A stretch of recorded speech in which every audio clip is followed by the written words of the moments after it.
Good afternoon, everybody.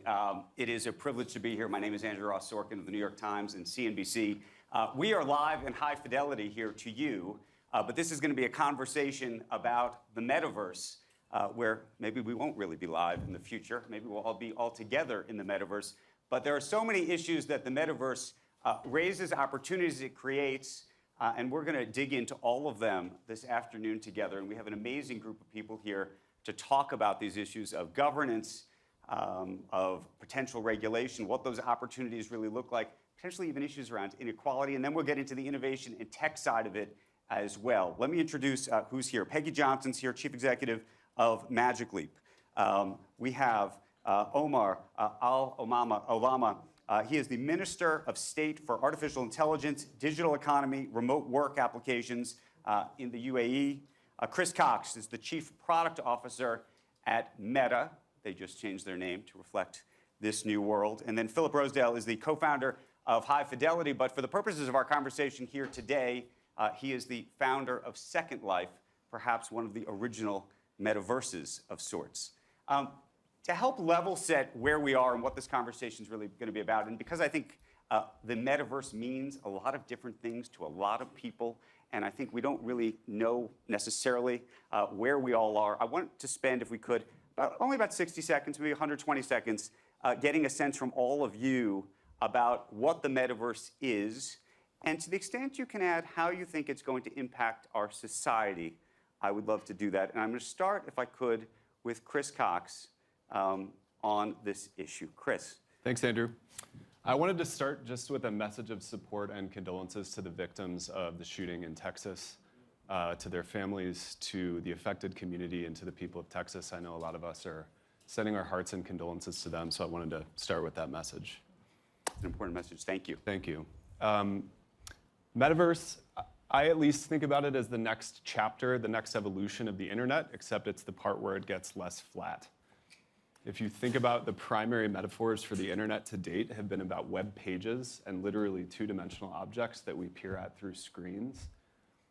One of the most important trends in computing has been the computer moves from a basement to our desktop to our pocket. That has happened over the last 50 years.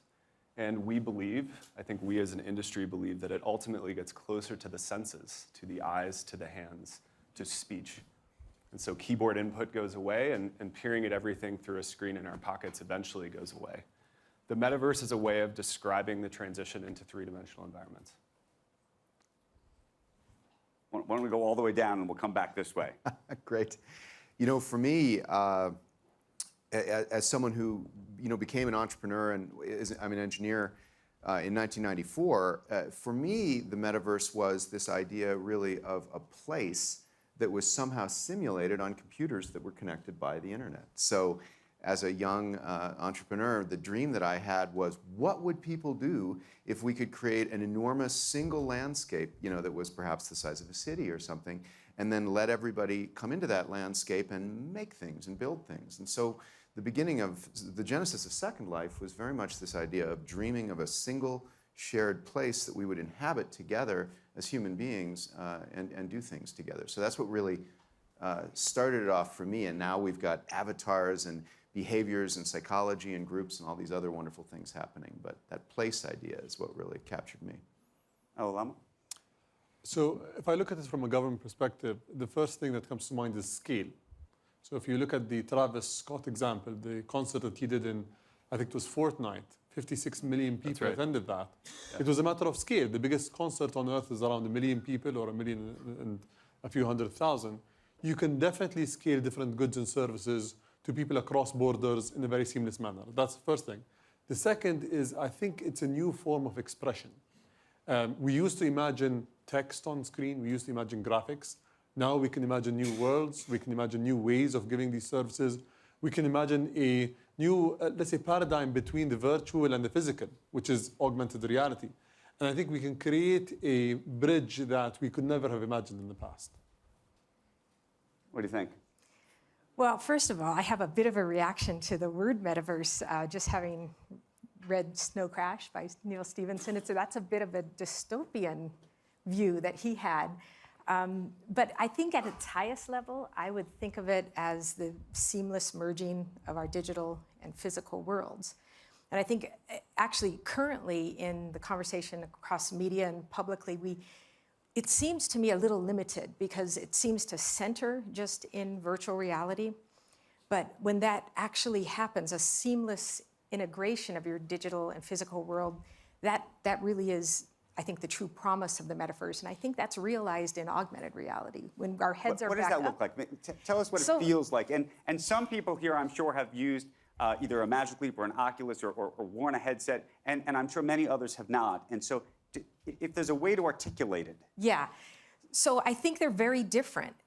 Virtual reality, you have a headset on and you're fully occluded, you're in another world, and it's fantastic. And there's use cases for that. Augmented reality is you put the headset on, you still see your physical world, and then we augment it with intelligent digital content. And there's different use cases for that, but they tend to get merged, I think, in this idea of the metaverse. Right. Chris, here's where I want to go. There's a view in the world that there's a bunch of people trying to create the next metaverse and different worlds within those metaverses. The internet right now, there's lots of players in it, but of course there's a couple of big players in it. And when you start to think about how the metaverse might look, you might start to think that actually only one or two sort of operating systems can win the day because you're sort of living in this universe, and how interoperable these things can ultimately be. This now gets into Web3 and other things as well, but I'm sort of curious whether you think this is a winner-take-all sort of future, and to the extent that these worlds are going to be interoperable, how that would ever work. Yeah.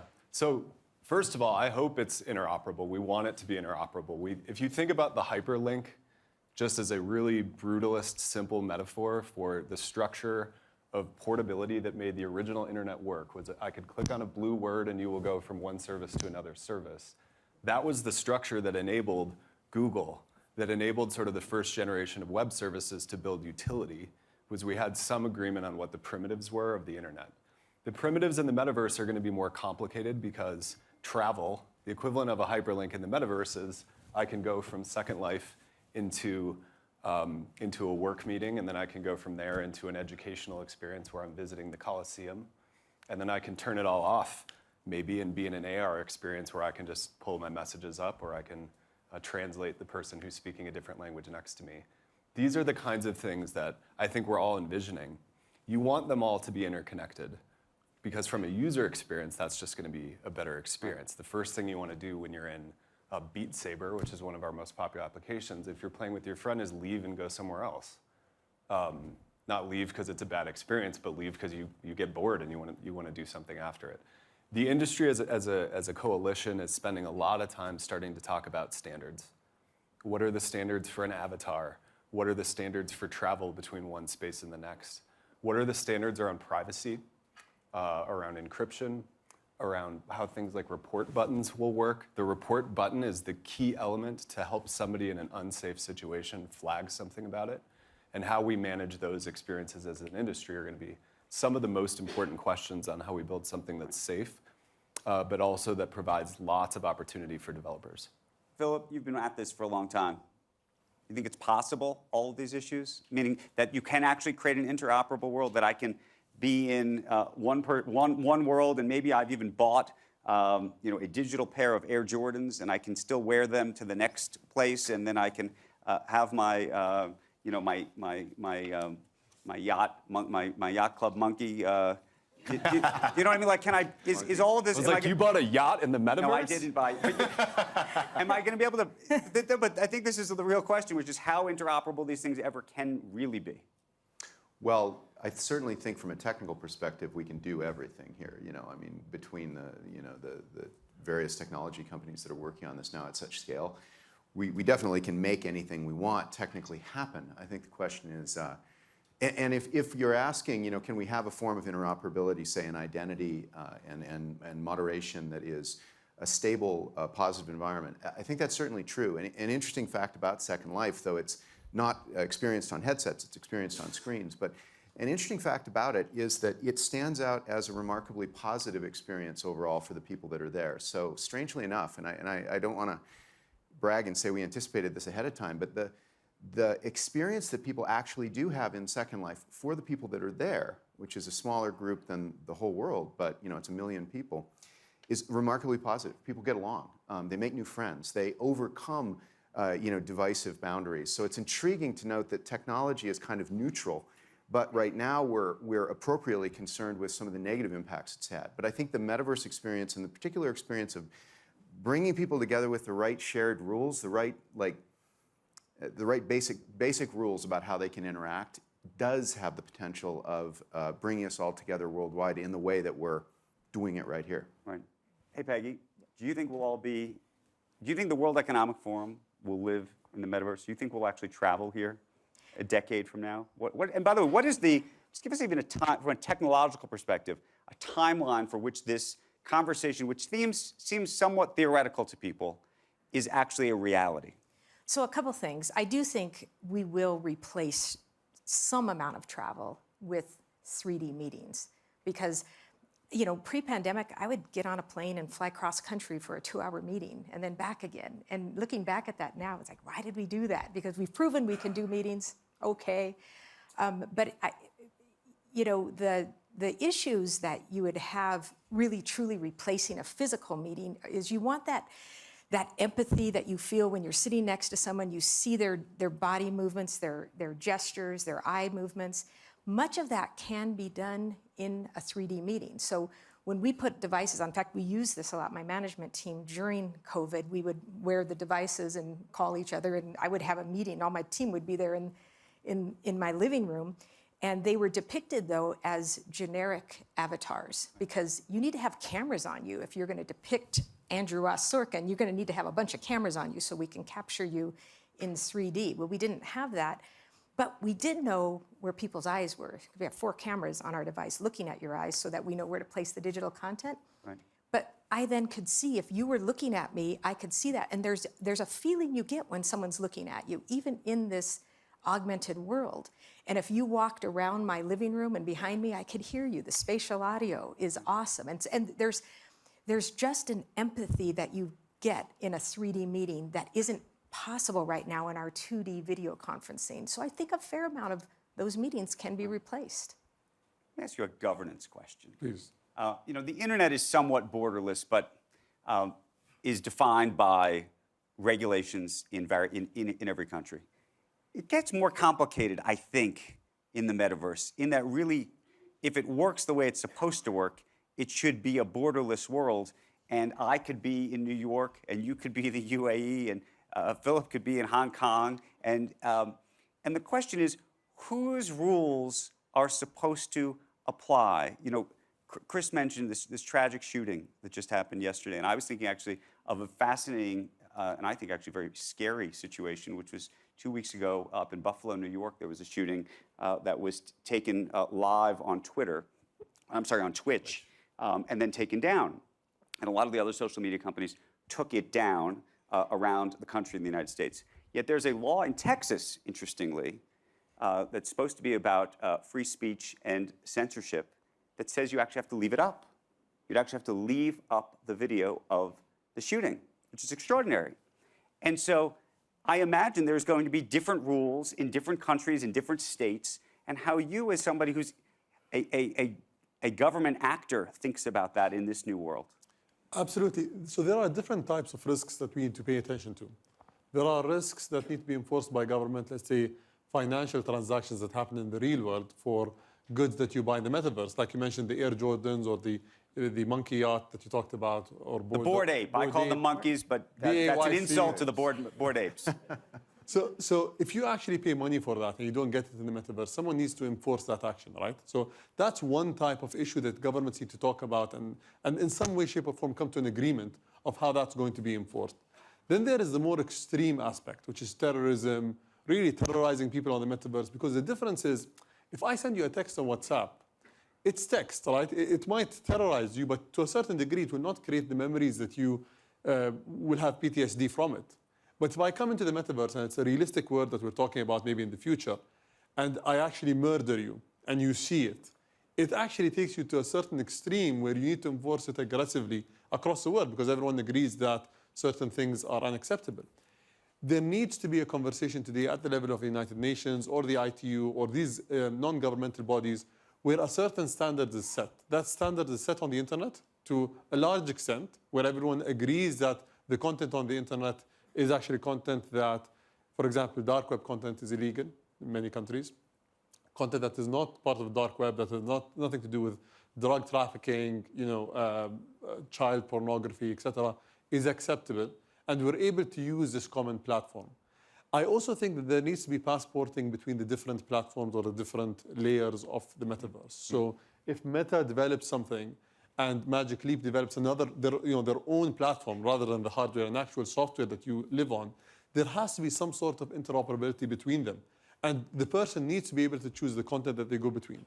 Because what we've seen today is there are a few things. Content is king. Why will you go to the metaverse? I think meeting on the metaverse is good, but I actually know 9 out of 10 people that will say we prefer to meet face-to-face. COVID is an issue, they're worried about it. Right. But actually sitting and seeing people's body language, interacting with them, today is preferential. Why people want to go to the metaverse is because they're able to access content that they've never seen before, experience new experiences, play new games with people on a larger scale. And it is important for us to have this conversation today and build at least the ground rules and work our way up. Do you think that's... You do business all over the world, Chris. Yes, that's right. Obviously. Yeah. And you're dealing with different laws and different regulations in many different places. Is this doable? And is the UN going to be the arbiter of how this is going to, in a, what we call about the splinter net and deglobalization, is there a governing body that can actually make this work? There certainly are. If you look at child exploitation, if you look at terrorism, there are international organizations. Some of them are associated with the UN, some aren't. You want international standards, especially for things that are especially cross-border, like terrorist content. We already are in the situation where we're operating in Thailand, where there's laws against lèse majesté, and we're operating in Turkey, where there's laws against defaming Ataturk. We're already managing, as are most internet companies, the reality that you want companies to have their own community standards to define their own rules, obviously out in conversation with the industry, but also to recognize that that exists in tension with national laws, and in some cases, as we're beginning to see, state laws. Right. There's tensions on both sides. I think the most important thing to say is, much like the internet, in the metaverse, you're gonna have service companies operating different systems with different rules. Some are gonna be way more open-ended. Some are gonna be rated R. Some are gonna be PG. And some of them are gonna have sort of more or less strictures around safety and integrity. There will probably be something like a rating system, which we have for film, we have for music, we have for other types of content, so that a parent or a young person can have some sense of what the rules are in their environment they're gonna walk into. Just like if you walk into a bar versus a playground, there's a different expectation of what rules govern that place. Some of them are social norms. Some of them are enforced by people who run those institutions. The person who's running the restaurant feels responsible for the behavior of the people who are inside at some way, shape, or form. So those are some of the things I think we're gonna play out. I think some are gonna be similar to versions on the internet today. But to some of the points that were made, it's gonna be a much more synchronous experience.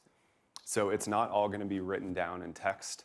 There aren't gonna be probably nearly as much data associated with a communication because it's gonna be happening over audio. It's gonna be happening in real time. And for all those reasons, I agree completely. There's gonna be a new set of problems as well as opportunities we need to think about, and hopefully as an industry. Well, go ahead.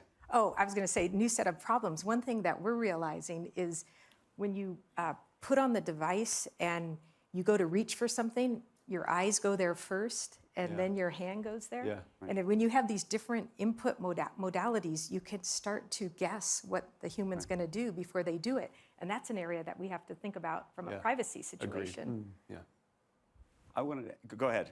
I was just going to say regarding, I'd make maybe a more controversial statement, which is, Second Life's always sort of thought of itself as a kind of a new country. And it was something that I often said when we were getting started. And I do think that while local community regulation is ultimately what we must build in the metaverse, if we have any hope of having 1 billion people regulate themselves as they do in the real world, I think that in the same way that the UN emerged, I bet you that as these shared systems become more useful, say just for meetings, we will collapse to a more singular set of rules, say around intellectual property or privacy. We can't do anything else. I mean, I think the efficiency will drive it. You mentioned privacy, and I want to talk about monetizing this world because I think that's going to be a huge challenge. And maybe I'm going to stir up this conversation in a moment. I'm going to read you something that you said, Philip, about Mr. Cox's company. You said, if Facebook is successful at building a metaverse with behavioral ad targeting, it's just a very, very bad outcome. And it's not inevitable at all. There's lots of ways that this whole universe can be monetized. That may be one of them. But I'm curious how you think about those issues and all of the lessons, if there's been any lessons learned over your time at Second Life, but also in this new world, Chris, at Facebook, at the social media universe that we're all living through, data tracking. We've had a huge debate, as you very well know, because you've been at the center of it for the last decade, frankly. Yeah. You know, I mean, restating that, what I said and what I meant, you know, there are 2 companies worldwide that have built tremendous businesses just in the last 20 years, which in internet time, I guess, is most of it, but still, it's relatively new. And those 2 companies are Facebook, Meta, and Google that make money through advertising. The point I was making was, if we move those models, which rely on making predictions about what you want and suggesting things to you, and in some cases, I think, manipulating your behavior, yeah, I think it's a terrible risk. The good news is nobody actually has to go there, and I would imagine that you know, Meta would also point out that it has, you know, different models for things. The model that has to work in the metaverse, in my opinion, is a transaction or a fees model rather than an ads model. That and I definitely stand by, especially. So is that buying digital goods and subscriptions? Is that? Yep. In a word, yes. Chris, is that the model you're planning to I think you're pursue? going to have both. I think if you want free services at scale, advertising is going to be the natural business model for it, just like it has for, you know, since print. And if you're going to want more narrow services that can be ad-free or offer other sort of transactional business models, you're going to have subs, you're going to have digital goods. I think much like on the internet, you're going to have trade-offs, right, and you're going to want to offer a service that's good. Is there a way to do it where the user owns their own data? I mean, one of the sort of benefits of Web3, some of the blockchain things that we've talked about that may exist in terms of layering on top of this, there's this idea that maybe you could own your own data and even maybe sell it to maybe a Meta or to other. I mean, how do you see that? So first, the user should control their data. So at any sort of combination of events, the user should have the ability to delete, to understand, and to have controls over how their data is used. The user should understand that having data aggregated means they can have a much more relevant service. I mean, the exchange of, you can have ads that are relevant to you or ones that are generally irrelevant to you, is an exchange that comes along with basically agreeing to have data collected in a privacy-safe and aggregated way. Right. So, but we all, and I'm here in Europe with all of you now, and we all just click on the accept the cookie. Yeah. And even though we now have more control, we ostensibly have more control, but in some ways we have less control because it's very too complicated. It's too complicated to actually control. So is there a way to change that dynamic in the metaverse? I do think what you're saying is we have the opportunity now to reinvent some of what we've learned from the previous iterations of the internet. So, you know, we're focused on enterprise, and one of the earliest use cases is healthcare. So things like pre-surgical planning, rather than looking at a 2D screen and seeing the brain there, you can put the brain in the middle of the room and plan the surgical pathways. Certainly we don't want any advertising in there when they actually then take that into the operating room. the world's most terrible ad. Yeah, something pops up there. But I think that we have the opportunity to reinvent, and we should explore all those things now because of what we've learned in the past from, you know, the trajectories we've taken to date. So there is this thing, when you go to university, you have this orientation class. You get oriented into what is expected from your university and what you should do. You get that at work. You get that in life in general. You don't get that when you use the internet. So most people are ignorant to what the trade-off is. And that's why we have these problems of, I did not know that I'm giving this much information and this is how it's going to be used against me to monetize, right? There needs to be a way for us to orient people on what it means first to go to the digital world, not even the metaverse, what it means to use the internet. And this should be something that is in basic education in every single school in the world. Because you need to understand that, okay, you can manage your cookies. You can remove certain things that you don't get targeted. There are ways for you to actually pay and get that service, if there is, if that becomes a business model. And then it becomes the person's choice. If the person says, I actually like it the way that it is right now, I go for it for free, and they can monetize everything from me, then it's a personal choice. Today, people do not have the right for information. They do not understand what is happening and how they're playing a role. They don't have, in many countries, maybe in Europe they do, but and probably in the UAE, the right of access, to access their data and to understand what is being collected, and the right to be forgotten, these rights in that way. This needs to happen today for the digital world first, and then get implemented into the metaverse. Right. Because I completely agree with the points being made. Certain business models made sense for the internet and social media. For the metaverse, we need to actually take them to the next level. Can I ask you all a question? I think one of the great opportunities for the metaverse potentially could be around issues around education and ultimately could solve issues of inequality. But I was talking to a fellow last night who made a very compelling argument to me. I don't think I personally agreed with it, but I was fascinated by it. And he said, look, there's going to be people of means who are going to travel, and then there's going to be people maybe who of lesser means who might actually be able to use an Oculus or a Magic Leap or some other kind of device to travel to the same place, but from their own couch. But in many ways, it's actually going to create even more distance between those two people. That psychologically, and I think that we've experienced this through social media. In many ways, it's brought people closer in certain ways, but actually created this remarkable divide because it's even more visible, actually, the divide in certain ways. And how you all think about that? Well, I mean, I know that's a little deep, but No, I mean, it's okay. I think it's one of the central kinds of questions we need to be asking.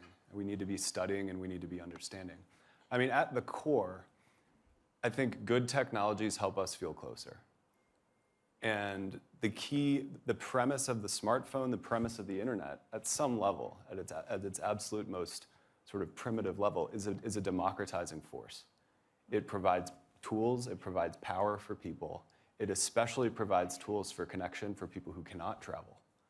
And we've seen some of the most powerful examples of how the internet has changed healthcare, has offered access to a cataract exam, has offered access to a bank account, has offered access to education on almost any issue, is just a really powerful idea, and I think it needs to be one we don't lose sight of.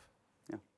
I think it is true at first, but with economies of scale, while you scale up the actual product or the platform, with time, more and more people actually come on board.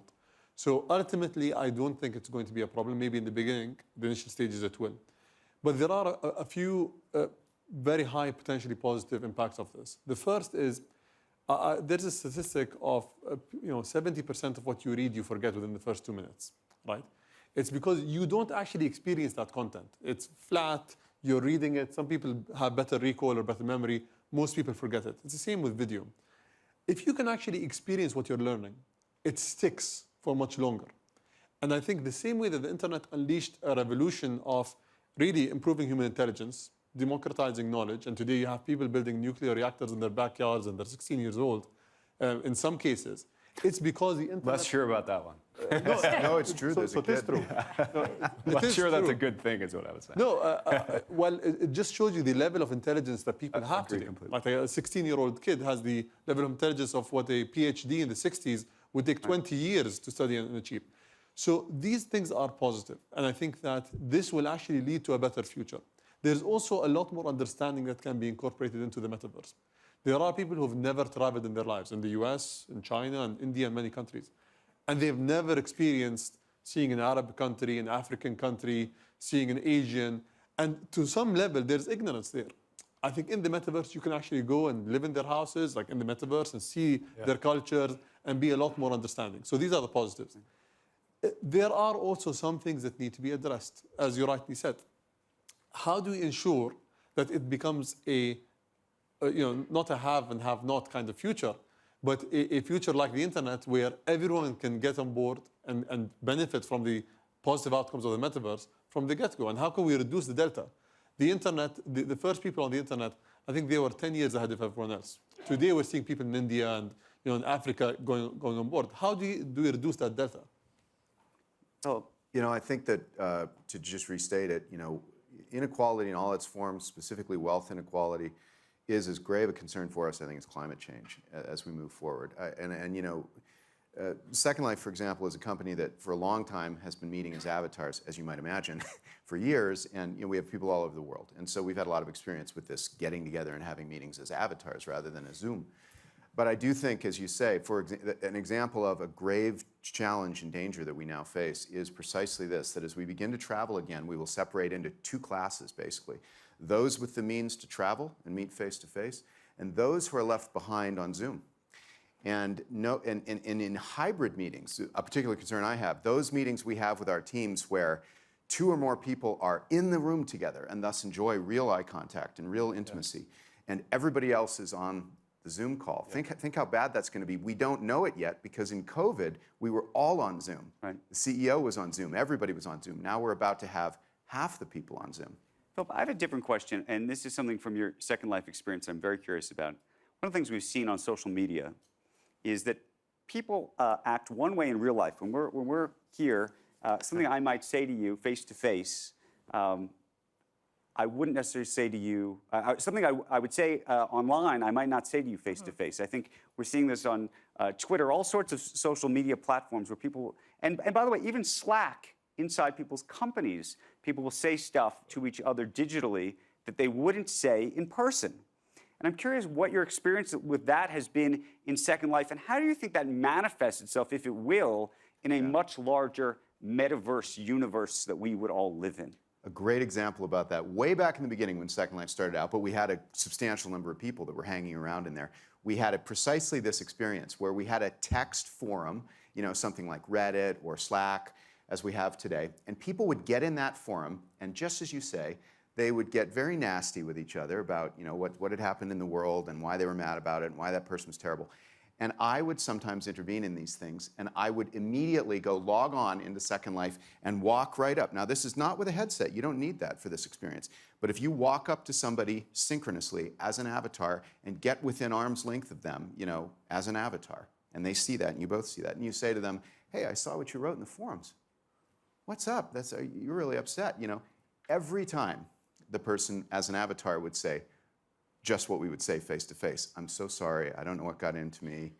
I'm here to listen to your perspective. I understand there's two sides or 4 sides to this or whatever. So absolutely, one of the positive things that moves me every day to keep coming to work is that when you get together face-to-face and it's synchronous and you're really talking, even online, even as avatars, not yet even in the headsets, it definitely makes you behave the way we all behave to each other here.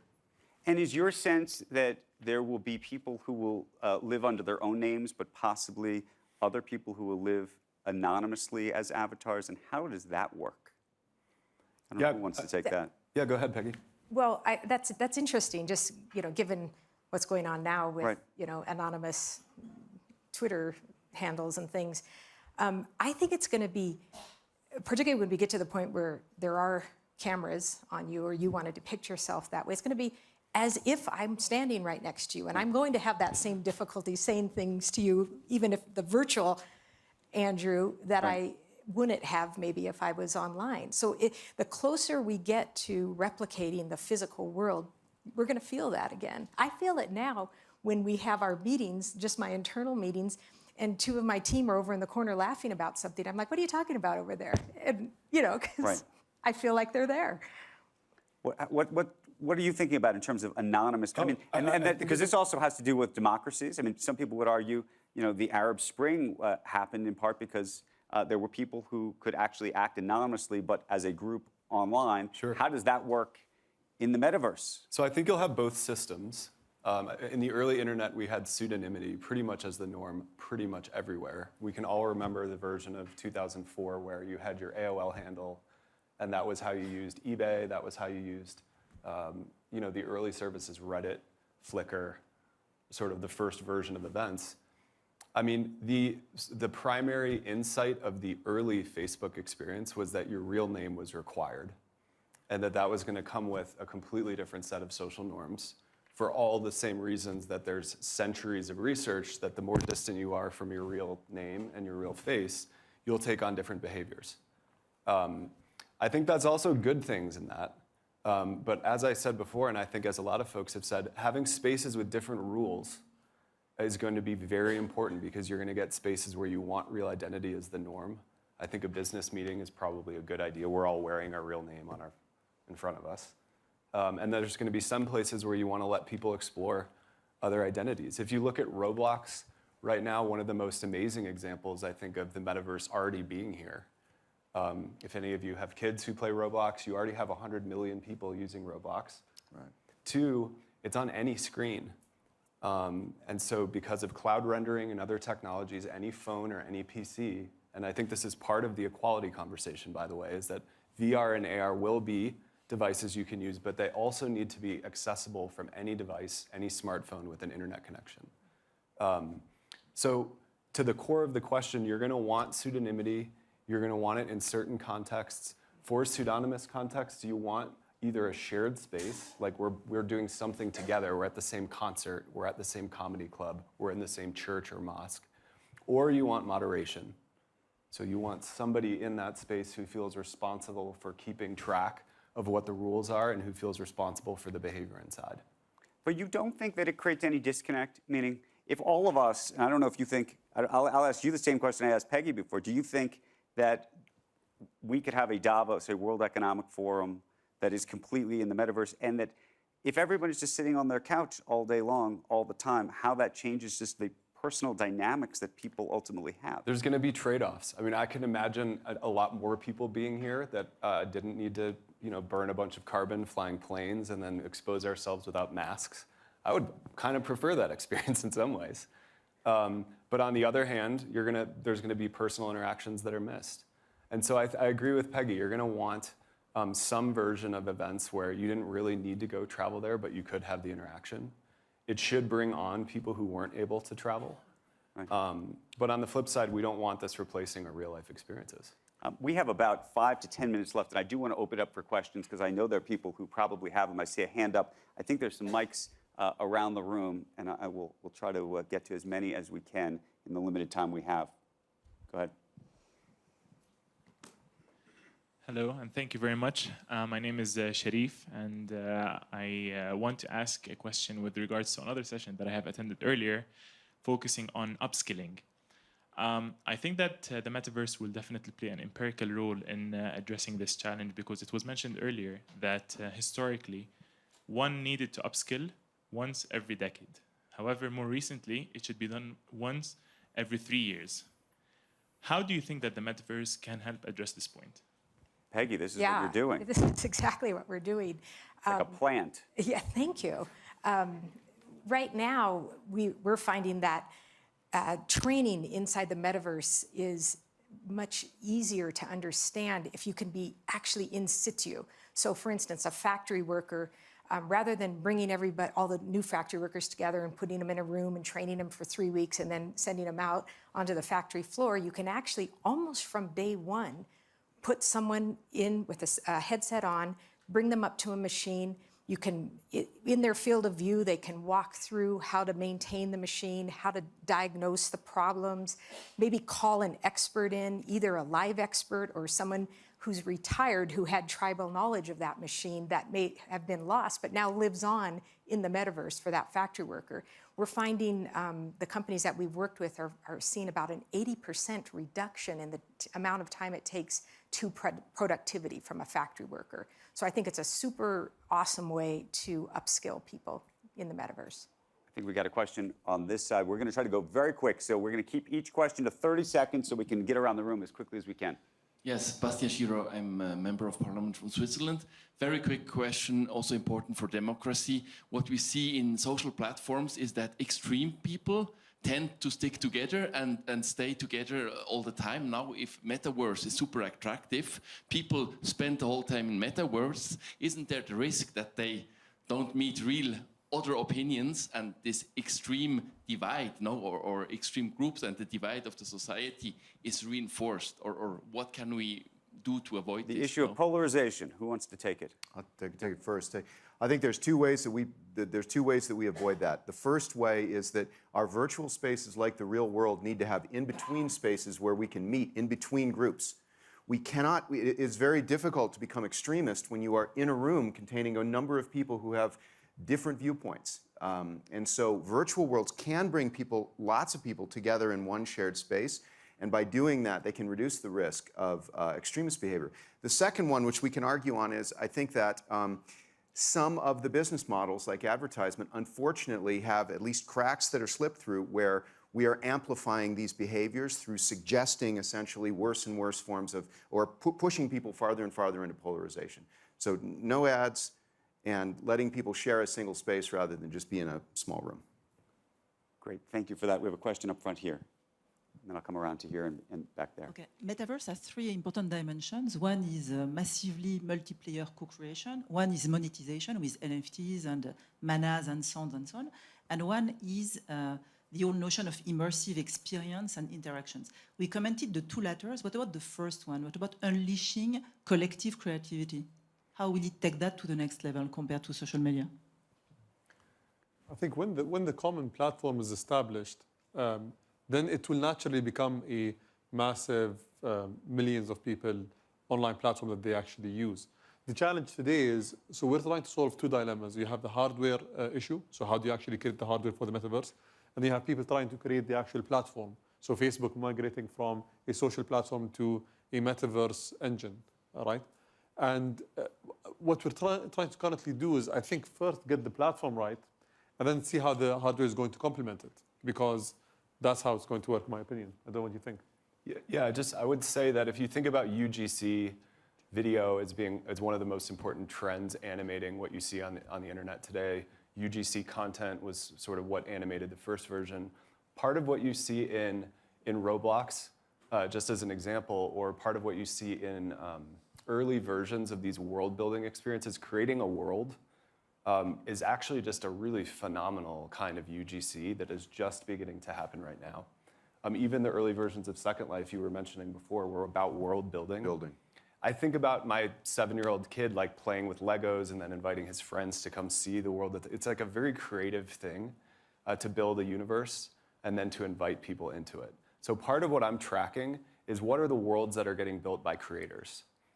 We had a gentleman named Gabe Galt who came to visit Meta to build a replica of 1960s Memphis in order to sort of celebrate for Black History Month, the Tuskegee Airmen, Martin Luther King. So you would visit Memphis in the 1960s. It was sort of a memoriam to Black history. Just an incredible thing that could have been a film 5 years ago or could have been a text post 10 years ago, but to your point, because you could visit and be embodied in that place, it took on a new meaning.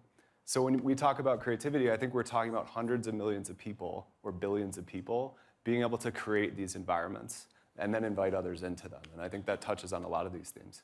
We're going to sneak in a couple more. We've got this one, and I'm going to go here, then I'm going to go over here, and if I can, I'm going to go there, but I may run out of time. Go ahead. So this is Huda Al-Khizemi. I work in emerging technology R&Ds in UAE. My question is, how do you see the metaverse revolutionizing the way we build emerging technology today?